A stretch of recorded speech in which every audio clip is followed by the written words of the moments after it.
ದೈನಂದಿನ ಬದುಕ್ನಲ್ಲಿ ನಾವೆಲ್ಲ ಗೋಡೆ ಮೇಲಿರೋ ಒಂದು ಸ್ವಿಚ್ ಹಾಕಿದ ತಕ್ಷಣ ಕೋಣೆಯಲ್ಲಿ ದೀಪ ಬೆಳಗುತ್ತೆ, ಲ್ಯಾಪ್ಟಾಪ್ ಚಾರ್ಜ್ ಆಗೋಕ್ ಶುರುವಾಗುತ್ತೆ. ಇದೆಲ್ಲ ನಮ್ಗೆ ಎಷ್ಟು ಸಹಜ ಅಥವಾ ಒಂಥರ ಯಾಂತ್ರಿಕ ಪ್ರಕ್ರಿಯೆ ಅನ್ಸ್ಬಿಟ್ಟಿದೆ ಅಲ್ವಾ? ಹೌದು, ಖಂಡಿತ. ಆದ್ರೆ ಆ ಒಂದು ಯೂನಿಟ್ ಕರೆಂಟ್ ಉತ್ಪಾದನೆ ಆಗೋಕೆ ಅಲ್ಲಿ ಬರೀ ಕಲ್ಲಿದ್ದಲು ಮಾತ್ರ ಉರಿತಾ ಇಲ್ಲ, ಅದರ ಹಿಂದೆ ಅಗೋಚರವಾದ ಒಂದು ದೊಡ್ಡ ಮಾನವ ಬೆಲೆ ಅಡಗಿದೆ ಅನ್ನೋ ವಾಸ್ತವ ನಮ್ಗೆ ಅನೇಕ ಬಾರಿ ಗೊತ್ತೇ ಆಗಲ್ಲ. ಇವತ್ತಿನ ಈ ಆಳವಾದ ವಿಶ್ಲೇಷಣೆಯಲ್ಲಿ ಛತ್ತೀಸ್ಗಢ್ನ ಶಕ್ತಿ ಜಿಲ್ಲೆಯಲ್ಲಿರುವ ಆ ವೇದಾಂತ ವಿದ್ಯುತ್ ಘಟಕ ಅಂದ್ರೆ ವೇದಾಂತ ಪವರ್ ಪ್ಲಾಂಟ್ನಲ್ಲಿ ಇತ್ತೀಚೆಗೆ ನಡೆದ ಭೀಕರ ಸ್ಫೋಟದ ಬಗ್ಗೆ ನಾವು ಮಾತಾಡ್ತಾ ಇದ್ದೀವಿ. ಲಭ್ಯವಿರೋ ರಿಪೋರ್ಟ್ಸ್ ಪ್ರಕಾರ ಇದು ಕೇವಲ ಒಂದು ಅನಿರೀಕ್ಷಿತ ಯಾಂತ್ರಿಕ ದೋಷಣ ಅಥವಾ ಇಡೀ ಕೈಗಾರಿಕಾ ವ್ಯವಸ್ಥೆಯ ಆಳವಾದ ವೈಫಲ್ಯನ ಅಂತ ಅರ್ಥ ಮಾಡ್ಕೊಳ್ಳೋ ಪ್ರಯತ್ನ ಇದಾಗಿದೆ. ಹೌದು, ಈ ಘಟನೆ ಬಗ್ಗೆ ಬಂದಿರೋ ಪ್ರಾಥಮಿಕ ವರದಿಗಳನ್ನ ನೋಡ್ತಾ ಇದ್ರೆ ಚಿತ್ರಣ ನಿಜಕ್ಕೂ ಆತಂಕಕಾರಿಯಾದಿದೆ. ಅಂದ್ರೆ ಇದುವರೆಗೆ ಬರೋಬ್ಬರಿ 24 ಕಾರ್ಮಿಕರು ಮೃತಪಟ್ಟಿದ್ದಾರೆ. ಅಯ್ಯೋ, 24? ಹೌದು, 24 ಜೀವಗಳು. ಮತ್ತೆ ಪ್ರಸ್ತುತ 12 ಜನ ಕಾರ್ಮಿಕರು ರಾಯ್ಪುರದ ಕಾಲ್ಡಾ ಆಸ್ಪತ್ರೆ ಹಾಗೆ ರಾಜಗಢ ವೈದ್ಯಕೀಯ ಕಾಲೇಜಿನಲ್ಲಿ ಚಿಕಿತ್ಸೆ ಪಡಿತಾ ಇದ್ದಾರೆ. ಇದರಲ್ಲಿ 3 ಸ್ಥಿತಿ ಅತ್ಯಂತ ಚಿಂತಾಜನಕವಾಗಿದೆ ಅಂತ ಈ ಮೆಡಿಕಲ್ ಡೇಟಾ ಸ್ಪಷ್ಟವಾಗಿ ಹೇಳ್ತಾ ಇದೆ. ಇಲ್ಲಿ ನಾವು ಗಮನಿಸಬೇಕಾದ ಮುಖ್ಯವಾದ ವಿಚಾರ ಏನಪ್ಪಾ ಅಂದ್ರೆ, ಇವತ್ತಿನ ಈ ಕಾರ್ಪೊರೇಟ್ ಇಂಡಸ್ಟ್ರಿಗಳಲ್ಲಿ ಇಂಥ ಘಟನೆಗಳನ್ನ ಕೇವಲ ಅಪಘಾತ ಅಥವಾ ಆಕ್ಸಿಡೆಂಟ್ ಅಂತ ಕರೆದು ಸುಲಭವಾಗಿ ಕೈ ತೊಳ್ಕೊಂಡ್ಬಿಡ್ತಾರೆ. ಆದರೆ ಆ ಮೆಡಿಕಲ್ ರಿಪೋರ್ಟ್ಸ್ನ ಆಳಕ್ಕೆ ಹೋದಾಗ ಅಲ್ಲಿನ ನೈಜ ಸುರಕ್ಷತಾ ವ್ಯವಸ್ಥೆ ಅಂದ್ರೆ ಸೇಫ್ಟಿ ಪ್ರೋಟೋಕಾಲ್ಸ್ನ ಬಣ್ಣ ಬಯಲಾಗುತ್ತೆ. ಕರೆಕ್ಟ್. ಆದ್ರೆ ಇಲ್ಲಿ ನನಗೆ ಒಂದು ಸಹಜವಾದ ಪ್ರಶ್ನೆ ಕಾಡ್ತಾ ಇದೆ. ಈಗ ಬೃಹತ್ ಕಾರ್ಖಾನೆಗಳು, ಅದರಲ್ಲೂ ಈ ಥರ್ಮಲ್ ಪವರ್ ಪ್ಲಾಂಟ್ಗಳು ಅಂದಮೇಲೆ ಅಲ್ಲಿ ದೊಡ್ಡ ದೊಡ್ಡ ಯಂತ್ರಗಳಿರುತ್ತೆ. ಯಂತ್ರಗಳು ಅಂದಮೇಲೆ ಯಾವುದೋ ಒಂದು ವ್ಯಾಲ್ವ್ ಒಡಿಬೋದು ಅಥವಾ ಟೆಕ್ನಿಕಲ್ ಪ್ರಾಬ್ಲಮ್ ಇಂದ ಬಾಯ್ಲರ್ ಬ್ಲಾಸ್ಟ್ ಆಗ್ಬೋದು. ಜಗತ್ತಿನ ಮುಂದುವರೆದ ದೇಶಗಳಲ್ಲೂ ಇಂಥ ಕೈಗಾರಿಕಾ ಅಪಘಾತಗಳು ನಡೆಯುತ್ತಲ್ವಾ? ಹೌದು, ನಡೆಯುತ್ತೆ. ಆದ್ರೆ ಹಾಗಿದ್ದಾಗ ಇದನ್ನು ಕೂಡ ಅನಿರೀಕ್ಷಿತವಾಗಿ ನಡೆದ ಒಂದು ತಾಂತ್ರಿಕ ವೈಫಲ್ಯ, ಜಸ್ಟ್ ಒಂದು ಆಕ್ಸಿಡೆಂಟ್ ಅಂತ ಯಾಕೆ ತಗೋಬಾರ್ದು?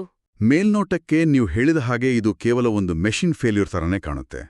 ಆದರೆ ವರದಿಗಳಲ್ಲಿರೋ ಒಂದು ನಿರ್ದಿಷ್ಟ ಮೆಡಿಕಲ್ ಡೇಟಾ ಈ ವಾದನ ಸಂಪೂರ್ಣವಾಗಿ ತಳ್ಳಿಹಾಕುತ್ತೆ.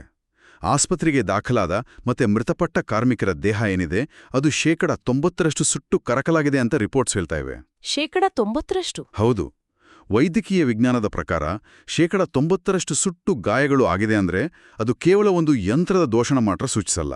ಬದಲಿಗೆ ಆ ಕಾರ್ಮಿಕರನ್ನ ರಕ್ಷಿಸಬೇಕಿದ್ದ ಕನಿಷ್ಠ ಸೇಫ್ಟಿ ಗೇರ್ಸ್ ಅಥವಾ ರಕ್ಷಣಾ ಕವಚಗಳು ಅಲ್ಲಿ ಇರಲೇ ಇಲ್ಲ ಅನ್ನೋದನ್ನ ಸೈಂಟಿಫಿಕ್ ಆಗಿ ಪ್ರೂವ್ ಮಾಡುತ್ತೆ. ಒಂದು ನಿಮಿಷ, ಅಂದ್ರೆ 90% ಸುಟ್ಟ ಗಾಯ ಆಗೋಕ್ಕೆ ಅಲ್ಲಿನ ರಕ್ಷಣಾ ವ್ಯವಸ್ಥೆ ಇಲ್ಲದೇ ಇರೋದೇ ನೇರ ಕಾರಣ ಅಂತ ಹೇಳ್ತಿದ್ದೀರಾ? ಇದನ್ನ ಸ್ವಲ್ಪ ಬಿಡಿಸಿ ಹೇಳ್ತೀರಾ? ಖಂಡಿತ. ಒಂದು ಥರ್ಮಲ್ ಪವರ್ ಪ್ಲಾಂಟ್ ಹೇಗೆ ಕೆಲಸ ಮಾಡುತ್ತೆ ಅಂತ ನೋಡೋಣ. ಅಲ್ಲಿ ಕಲ್ಲಿದ್ದಲನ್ನ ಪುಡಿಮಾಡಿ ದೊಡ್ಡ ದೊಡ್ಡ ಬಾಯ್ಲರ್ಗಳಲ್ಲಿ ಅತಿ ಹೆಚ್ಚಿನ ಟೆಂಪರೇಚರಲ್ಲಿ ಸುಡ್ತಾರೆ. ಆ ಶಾಖದಿಂದ ನೀರನ್ನ ಕುದಿಸಿ ತೀವ್ರ ಒತ್ತಡದ ಸ್ಟೀಮ್ ಅಂದ್ರೆ ಹಬೆಯನ್ನ ಪ್ರೊಡ್ಯೂಸ್ ಮಾಡಿ ಟರ್ಬೈನ್ಗಳನ್ನ ತಿರುಗಿಸ್ತಾರೆ. ಇದೊಂದು ಅತ್ಯಂತ ಡೇಂಜರಸ್ ಪ್ರೊಸೆಸ್. ಬಾಯ್ಲರ್ ಸ್ಫೋಟಗೊಂಡಾಗ ಅಲ್ಲಿ ಕೇವಲ ಬೆಂಕಿ ಮಾತ್ರ ಬರಲ್ಲ, ಬದಲಿಗೆ ಅತಿ ಹೆಚ್ಚಿನ ಒತ್ತಡದ ಕುದಿಯುವ ಹಬೆ ಮತ್ತು ಕಲ್ಲಿದ್ದಲಿನ ಬೂದಿ ಒಮ್ಮೆಲೆ ಹೊರಗೆ ಚಿಮ್ಮುತ್ತೆ.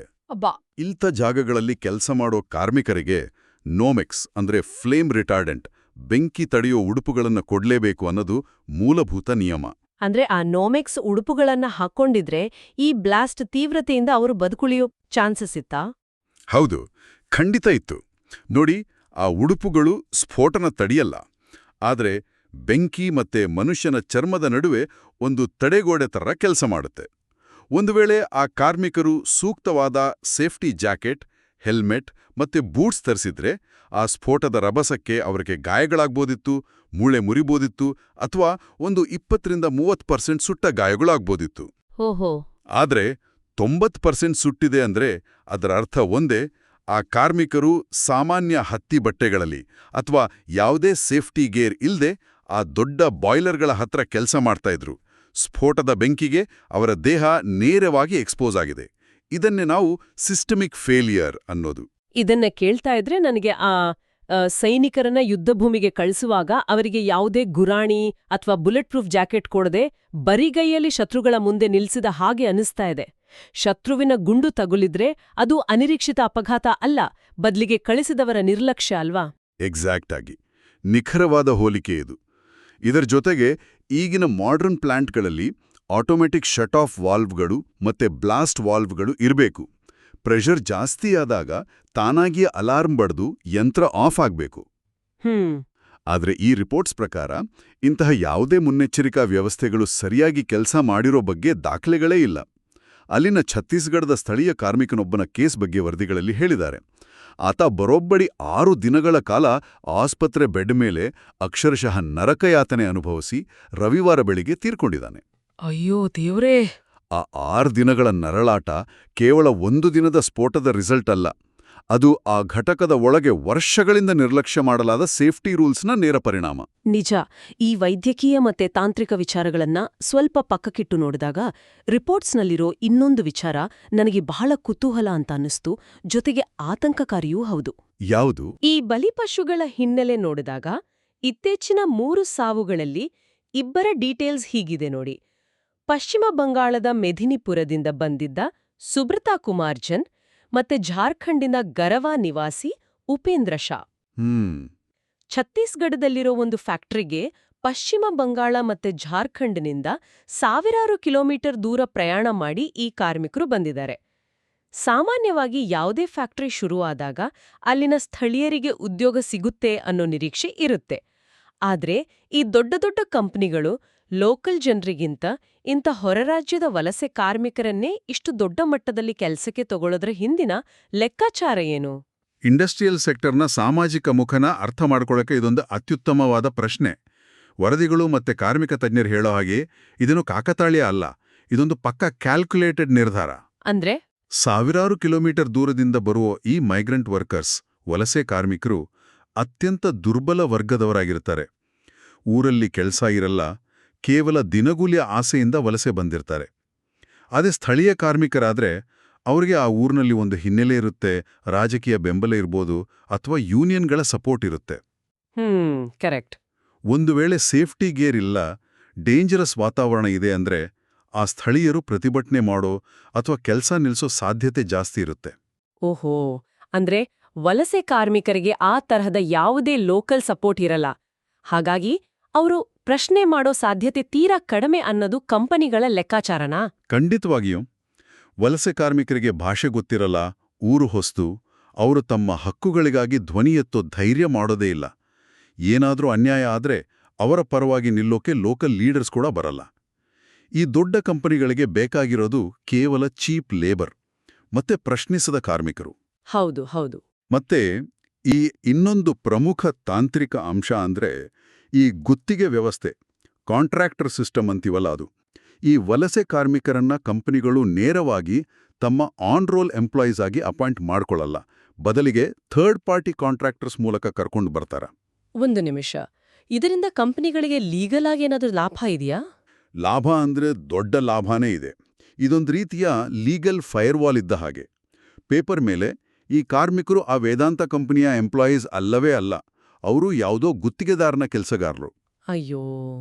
ನಾಳೆ ಇಂಥ ದೊಡ್ಡ ಬ್ಲಾಸ್ಟ್ ಆಗಿ ಸಾವು ನೋವಾದಾಗ ಆ ಪ್ರಿನ್ಸಿಪಲ್ ಎಂಪ್ಲಾಯರ್ ಅಂದ್ರೆ ಮೂಲ ಕಂಪನಿ ನೇರವಾದ ಕ್ರಿಮಿನಲ್ ಜವಾಬ್ದಾರಿಯಿಂದ ಈಸಿಯಾಗಿ ಎಸ್ಕೇಪ್ ಆಗೋಕೆ ಈ ಸಿಸ್ಟಮ್ ದಾರಿ ಮಾಡಿಕೊಡುತ್ತೆ. ತಪ್ಪು ಕಾಂಟ್ರಾಕ್ಟರ್ದು, ನಮಗೂ ಇದಕ್ಕೂ ಡೈರೆಕ್ಟ್ ಸಂಬಂಧ ಇಲ್ಲ ಅಂತ ವಾದ ಮಾಡೋಕ್ಕೆ ಸುಲಭ ಆಗುತ್ತೆ. ಪಾಪ ಸುಬ್ರತಾ ಕುಮಾರ್ಜನ ಅಥವಾ ಉಪೇಂದ್ರ ಶಾ ಅವರಂಥ ಕಾರ್ಮಿಕರು ಈ ಕಾನೂನಿನ ಕುಣಿಕೆಯಲ್ಲಿ ಸಿಕ್ಕಾಕೊಂಡು ಅನಾಮಧೇಯರಾಗಿ ಪ್ರಾಣ ಬಿಡ್ತಾರೆ. ಆದ್ರೆ ಇಲ್ಲಿ ನನಗೊಂದು ಗೊಂದಲ ಇದೆ. ಈಗ ಯಾವುದೇ ದೊಡ್ಡ ಕಂಪನಿ ಒಂದು ಪವರ್ ಪ್ಲಾಂಟ್ ಕಟ್ಟಬೇಕು ಅಂದ್ರೆ ಸಾವಿರಾರು ಕೋಟಿ ರೂಪಾಯಿ ಇನ್ವೆಸ್ಟ್ ಮಾಡಿರುತ್ತೆ, ಅಡ್ವಾನ್ಸ್ಡ್ ಮಷೀನ್ಸ್ಗಳನ್ನ ತಂದಿರುತ್ತೆ. ಫ್ಯಾಕ್ಟ್ರಿ ಒಳಗೆ ಬ್ಲಾಸ್ಟ್ ಆದ್ರೆ ಆ ಯಂತ್ರಗಳೆಲ್ಲ ನಾಶ ಆಗುತ್ತೆ ಅಲ್ವಾ, ಪ್ರೊಡಕ್ಷನ್ ನಿಂತು ಹೋಗುತ್ತೆ. ಇದರಿಂದ ಕೋಟ್ಯಾಂತರ ರೂಪಾಯಿ ಆರ್ಥಿಕ ನಷ್ಟ ಕಂಪನಿಗೂ ಆಗುತ್ತೆ ತಾನೆ? ಹೌದು, ಆಗತ್ತೆ. ಹಾಗಿದ್ಮೇಲೆ ಸ್ವಲ್ಪ ದುಡ್ಡು ಖರ್ಚು ಮಾಡಿ ಒಳ್ಳೆ ಕ್ವಾಲಿಟಿ ಸೇಫ್ಟಿ ಎಕ್ವಿಪ್ಮೆಂಟ್ಸ್ ಹಾಕ್ಸಿದ್ರೆ ಕಂಪನಿಗೂ ಒಳ್ಳೇದಲ್ವಾ? ಬೇಕು ಅಂಟ್ಲೇ ಸೇಫ್ಟಿ ವಿಚಾರದಲ್ಲಿ ಯಾಕಿಷ್ಟೊಂದು ಕಾಂಪ್ರಮೈಸ್ ಆಗ್ತಾರೆ? ಮೇಲ್ನೋಟಕ್ಕೆ ಇದು ಒಂಥರ ವಿಪರ್ಯಾಸ ಅಂತ ಅನ್ಸಿದ್ರೂ ರಿಪೋರ್ಟ್ಸ್ ರಿವೀಲ್ ಮಾಡೋ ಕಾರ್ಪೊರೇಟ್ ಲೆಕ್ಕಾಚಾರನೇ ಬೇರೆ ಇದೆ. ನೋಡಿ, ಸೇಫ್ಟಿ ಅನ್ನೋದು ಕೇವಲ ಒಮ್ಮೆ ಹೆಲ್ಮೆಟ್ ಅಥವಾ ಜಾಕೆಟ್ ಕೊಡಿಸೋ ವಿಚಾರ ಅಲ್ಲ. ಅದೊಂದು ನಿರಂತರವಾದ ಪ್ರಾಸೆಸ್. ಉದಾಹರಣೆಗೆ ಬಾಯ್ಲರ್ ಪ್ರೆಷರ್ ಸಿಸ್ಟಮ್ ಸರಿಯಾಗಿ ಕೆಲಸ ಮಾಡ್ತಿದ್ಯಾ ಅಂತ ಚೆಕ್ ಮಾಡೋಕೆ ಆಗಾಗ ಪ್ಲ್ಯಾಂಟನ್ನು ಆಫ್ ಮಾಡಬೇಕು, ಅಂದರೆ ಡೌನ್ ಟೈಮ್ ತಗೋಬೇಕು. ಯಂತ್ರಗಳ ಮೇಂಟೆನೆನ್ಸ್ಗಾಗಿ ಪ್ರೊಡಕ್ಷನನ್ನು ಸ್ಲೋ ಮಾಡಬೇಕು. ಪ್ರತಿ ಹಂತದಲ್ಲೂ ಕಟ್ಟುನಿಟ್ಟಾದ ಇನ್ಸ್ಪೆಕ್ಷನ್ ನಡಿಬೇಕು. ಇದಕ್ಕೆಲ್ಲ ಟೈಮ್ ಹಿಡಿಯುತ್ತೆ, ಮತ್ತೆ ಪ್ರೊಡಕ್ಷನ್ ಕಮ್ಮಿ ಆಗುತ್ತೆ. ಓಹೋ, ಅಂದ್ರೆ ಪ್ರೊಡಕ್ಷನ್ ನಿಂತ್ರೆ ಲಾಭಕ್ಕೆ ಕತ್ರಿ ಬೀಳತ್ತೆ ಅನ್ನೋ ಒಂದೇ ಕಾರಣಕ್ಕೆ ಈ ಮೇಂಟೆನೆನ್ಸ್ ಪ್ರಾಸೆಸ್ ಅನ್ನ ಕಡೆಗಣಿಸ್ತಾರೆ ಅಂತ ಹೇಳ್ತಿದ್ದೀರಾ? ಎಕ್ಸಾಕ್ಟ್ಲಿ. ನಿರಂತರವಾಗಿ 24 ಗಂಟೆಗಳ ಕಾಲ ಯಂತ್ರಗಳನ್ನು ಫುಲ್ ಕೆಪಾಸಿಟಿಯಲ್ಲಿ ಓಡಿಸಿದ್ರೆ ಮಾತ್ರ ಅವರು ಟಾರ್ಗೆಟ್ ರೀಚ್ ಆಗೋಕೆ ಮತ್ತು ಮ್ಯಾಕ್ಸಿಮಮ್ ಪ್ರಾಫಿಟ್ ಮಾಡೋಕೆ ಸಾಧ್ಯ. ಸೇಫ್ಟಿಗೆ ಇಂಪಾರ್ಟೆನ್ಸ್ ಕೊಟ್ರೆ ಪ್ರೊಡಕ್ಷನ್ ಸ್ಪೀಡ್ ಕಮ್ಮಿ ಆಗುತ್ತೆ. ಇದರ ಜೊತೆಗೆ ಇನ್ನೊಂದು ಶಾಕಿಂಗ್ ವಿಚಾರ ಏನಪ್ಪಾ ಅಂದ್ರೆ, ಹೇಳಿ. ಸುರಕ್ಷತಾ ನಿಯಮಗಳನ್ನು ಬ್ರೇಕ್ ಮಾಡಿದ್ರೆ ಕಾನೂನಿನ ಪ್ರಕಾರ ಅವರಿಗೆ ಬೀಳೋ ದಂಡ ಅಥವಾ ಪೆನಾಲ್ಟಿ ಏನಿದೆ ಅದು ಆ ನಿಯಮಗಳನ್ನು ಪಾಲನೆ ಮಾಡೋಕ್ಕಾಗೋ ಖರ್ಚಿಗಿಂತ ತುಂಬಾನೇ ಕಮ್ಮಿ ಇರುತ್ತೆ. ವಾವ್, ಇದು ನಿಜಕ್ಕೂ ಆತಂಕಕಾರಿ. ಇಲ್ಲಿ ಕಾರ್ಪೊರೇಟ್ ಅಕೌಂಟಬಿಲಿಟಿ ಅಂದ್ರೆ ಕಾರ್ಪೊರೇಟ್ ಹೊಣೆಗಾರಿಕೆ ಬಗ್ಗೆ ಒಂದು ಗಂಭೀರವಾದ ಪಾಯಿಂಟ್ ಚರ್ಚೆಗೆ ಬರುತ್ತೆ. ಈಗ ಸಾಮಾನ್ಯರ ವಿಚಾರ ತಗೊಂಡ್ರೆ, ರಸ್ತೆಯಲ್ಲಿ ಯಾರಾದ್ರೂ ರೂಲ್ಸ್ ಬ್ರೇಕ್ ಮಾಡಿ ರಶ್ ಆಗಿ ಡ್ರೈವ್ ಮಾಡಿ ಆಕ್ಸಿಡೆಂಟ್ ಮಾಡಿದ್ರೆ ಅವರ ಮೇಲೆ ಕ್ರಿಮಿನಲ್ ಕೇಸ್ ಹಾಕಿ ಜೈಲ್ಗೆ ಕಳಿಸ್ತೀವಿ. ಹೌದು. ಆದ್ರೆ ಇಂಥ ದೊಡ್ಡ ಫ್ಯಾಕ್ಟ್ರಿಗಳಲ್ಲಿ ರೂಲ್ಸ್ ಅನ್ನ ಗಾಳಿಗೆ ತೂರಿ 24 ಜೀವಗಳು ಬಲಿಯಾದಾಗ ನಮ್ಮ ಸಿಸ್ಟಮ್ನ ರಿಯಾಕ್ಷನ್ ಹೇಗಿರುತ್ತೆ? ರಿಪೋರ್ಟ್ಸ್ ಈ ಬಗ್ಗೆ ಏನ್ ಹೇಳುತ್ತೆ? ಇದು ಬಹುಶಃ ಈ ಇಡೀ ವಿಶ್ಲೇಷಣೆಯ ಅತ್ಯಂತ ಕರಾಳ ಭಾಗ ಅಂತಾನೆ ಹೇಳ್ಬೋದು. ಇಂಥ ಘಟನೆಗಳು ನಡೆದಾಗ ಸಾಮಾನ್ಯವಾಗಿ ಏನಾಗುತ್ತೆ ಅಂದ್ರೆ, ಕಂಪನಿಗಳು ಆ ಮೃತಪಟ್ಟವರ ಫ್ಯಾಮಿಲಿಗೆ ಒಂದಷ್ಟು ಲಕ್ಷ ರೂಪಾಯಿಗಳ ಪರಿಹಾರದ ಚೆಕ್ ಕೊಡ್ತಾರೆ. ವರದಿಗಳು ಸ್ಪಷ್ಟವಾಗಿ ಹೇಳು ಹಾಗೆ ಕೇವಲ ಈ ಫೈನಾನ್ಷಿಯಲ್ ಕಾಂಪನ್ಸೇಷನ್ ಕೊಡೋ ಮೂಲಕ ಕಂಪನಿಗಳು ತಮ್ಮ ಜವಾಬ್ದಾರಿಯಿಂದ ನುಣುಚ್ಕೊಳ್ಳೋಕೆ ಟ್ರೈ ಮಾಡ್ತಾರೆ. ಒಂದು ಸಿಸ್ಟಮ್ಯಾಟಿಕ್ ಇನ್ವೆಸ್ಟಿಗೇಷನ್ ಆಗಲಿ ಅಥವಾ ಸೇಫ್ಟಿ ಲ್ಯಾಪ್ಸಸ್ಗೆ ಕಾರಣರಾದ ಉನ್ನತ ಅಧಿಕಾರಿಗಳ ಮೇಲೆ ಕಠಿಣ ಕಾನೂನು ಕ್ರಮ ಆಗಲಿ ನಡೆಯೋ ಉದಾಹರಣೆಗಳು ನಮ್ಮಲ್ಲಿ ತೀರಾ ವಿರಳ. ಅಂದ್ರೆ ಕಾರ್ಮಿಕರ ಜೀವಕ್ಕೆ ಒಂದು ರೇಟ್ ಫಿಕ್ಸ್ ಮಾಡಿ ದುಡ್ಡು ಕೊಟ್ಟ ತಕ್ಷಣ ಆ ಸಂಸ್ಥಿಕ ಅಪರಾಧ ಕ್ಷಮೆ ಆಗ್ಬಿಡತ್ತೆ ಅನ್ನೋ ತರ ಆಯ್ತಲ್ವಾ? ನಾವು ಹೊರಗಡೆ ನೋಡಿದ್ರೆ ಈ ಕಂಪನಿಗಳು CSR ಅಂದ್ರೆ ಕಾರ್ಪೊರೇಟ್ ಸೋಷಿಯಲ್ ರೆಸ್ಪಾನ್ಸಿಬಿಲಿಟಿ ಅಡಿಯಲ್ಲಿ ಎಷ್ಟೊಂದು ಒಳ್ಳೆ ಕೆಲಸ ಮಾಡ್ತಿದೀವಿ ಅಂತ ಬಿಂಬಿಸ್ಕೊಳ್ತಾರೆ. ಆದ್ರೆ ಆ ಫ್ಯಾಕ್ಟರಿಯ 4 ಗೋಡೆಗಳ ಒಳಗಿನ ನಡೆಯೋ ರಿಯಾಲಿಟಿನೇ ಬೇರೆ ಇದೆ. ಖಂಡಿತ. ಆ ಕಾರ್ಪೊರೇಟ್ ಲೋಕದ PR ವಿಡಿಯೋಗಳಲ್ಲಿ ಕಾಣೋ ಸ್ವಚ್ಛ ಮತ್ತೆ ಸೇಫ್ ಆದ ಕೆಲಸದ ವಾತಾವರಣಕ್ಕೂ ಅಲ್ಲಿನ ಗ್ರೌಂಡ್ ರಿಯಾಲಿಟಿಗೂ ಅಜಗಜಾಂತರ ವ್ಯತ್ಯಾಸ ಇರುತ್ತೆ. ಮನುಷ್ಯನ ಪ್ರಾಣಕ್ಕಿಂತ ಲಾಭವೇ ದೊಡ್ಡದಾದಾಗ ಮತ್ತೆ ನಮ್ಮ ರೆಗ್ಯುಲೇಟರಿ ಬಾಡೀಸ್ ತಮ್ಮ ಕೆಲಸನ ಕಟ್ನಿಟ್ಟಾಗಿ ಮಾಡದೇ ಇದ್ದಾಗ ಇಂಥ ದುರಂತಗಳು ರಿಪೀಟ್ ಆಗ್ತಾನೆ ಇರುತ್ತೆ. ಹೌದು. ರಿಪೋರ್ಟ್ ಸ್ಪಷ್ಟವಾಗಿ ಒತ್ತಿ ಹೇಳೋ ಅಂಶ ಏನಂದ್ರೆ, ಪ್ರತಿಯೊಂದು ಜೀವದ ಆಹುತಿಯೂ ಕಾರ್ಪೊರೇಟ್ ಹೊಣೆಗಾರಿಕೆಯ ಮೇಲಿನ ದೊಡ್ಡ ಕಪ್ಪು ಚುಕ್ಕೆ. ಇಲ್ಲಿ ಬರೀ ಪರಿಹಾರ ವಿತರಣೆ ಮಾಡಿದ್ರೆ ಸಾಲದು, ಬದಲಿಗೆ ಇಂಡಸ್ಟ್ರಿಯಲ್ ಸೇಫ್ಟಿ ಪಾಲಿಸಿಗಳಲ್ಲಿ ಒಂದು ದೃಢವಾದ ರಚನಾತ್ಮಕ ಬದಲಾವಣೆ ಆಗಬೇಕು. ತಪ್ಪು ಮಾಡಿದವರಿಗೆ ಕಠಿಣ ಶಿಕ್ಷೆ ಆಗಲೇಬೇಕು. ನಿಜ. ಇವತ್ತಿನ ಈ ವಿಶ್ಲೇಷಣೆ ಮೂಲಕ ನಾವು ಅರ್ಥ ಮಾಡ್ಕೊಳ್ಬೇಕಾದದ್ದು ಬಹಳಷ್ಟಿದೆ. ವೇದಾಂತ ವಿದ್ಯುತ್ ಘಟಕದ ಈ ದುರಂತ ಕೇವಲ ಒಂದು ಊರಿಗೆ ಸೀಮಿತವಾದದ್ದಲ್ಲ.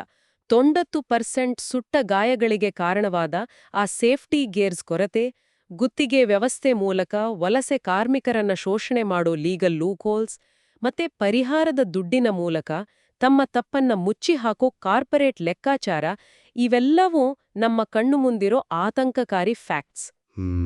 ನಾವು ದಿನಾ ಬಳಸೋ ಪ್ರತಿಯೊಂದು ವಸ್ತು, ನಾವು ಪಡೆಯೋ ಪ್ರತಿಯೊಂದು ಸೇವೆಯ ಹಿಂದೆಯೂ ಇಂಥದ್ದೊಂದು ಅಗೋಚರವಾದ ಮಾನವ ಬೆಲೆ ಪಾವತಿ ಆಗ್ತಾ ಇರಬಹುದು ಅನ್ನೋ ವಾಸ್ತವನ ಈ ರಿಪೋರ್ಟ್ಸ್ ನಮ್ಮೆದುರು ತೆರೆದಿಟ್ಟಿವೆ. ಹೌದು.